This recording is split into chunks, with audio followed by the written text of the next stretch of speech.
Hi friends, welcome back to our channel PSR. Good morning friends. ఈ వీడియోలో మనం బాగేపల్లి మార్కెట్లో ఈరోజు టాప్ టమాటా ధరలు ఎంత పడుతున్నాయో తెలుసుకుందాము. ఇంకా యాక్షన్ జరుగుతూ ఉందండి. ప్రస్తుతానికి ఇప్పటివరకు జరిగిన యాక్షన్ ప్రకారం బాగేపల్లి మార్కెట్లో టాప్ ధరలు ఎంత పడుతున్నాయో తెలుసుకుందాము. ఇక్కడ బాగేపల్లి మార్కెట్లో అయితే 14 కేజీల బాక్సులు ఉంటాయి. ధర చూసుకుంటే 100 రూపాయల నుంచి 600 రూపాయల దాకా పడుతుంది టాప్ ధర.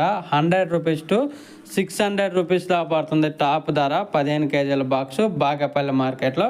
ఇంక యావరేజ్గా వచ్చేసి 300 రూపాయల నుంచి 500 రూపాయల వరకు అయితే పడుతుంది. 300 రూపీస్ టు 500 రూపీస్ దాకా పడుతుంది యావరేజ్ మార్కెట్ బాగేపల్లి మార్కెట్లో. చూడాలి మరి, ప్రస్తుతానికైతే 600 రూపాయలు, ఇంకొక 50-60 రూపాయలు అయితే ఎక్స్పెక్ట్ చేయొచ్చు టాప్ ధరలు అయితే బాగేపల్లిలో. ఓకే ఫ్రెండ్స్, వీడియో నచ్చితే లైక్ చేయండి, షేర్ చేయండి, కామెంట్ పెట్టండి. అలాగే మన ఛానల్ కంటిన్యూగా ఫాలో అవ్వండి. అలాగే మీరు ఎక్కడి నుంచి చూస్తున్నారు అనేది కామెంట్ రూపంలో తెలియచేయగలరు. అలాగే మీరు ఏ మార్కెట్కి వెళ్తారు, మీ టమాటాలు ఎంత పడుతున్నాయి తెలియచేయగలరు.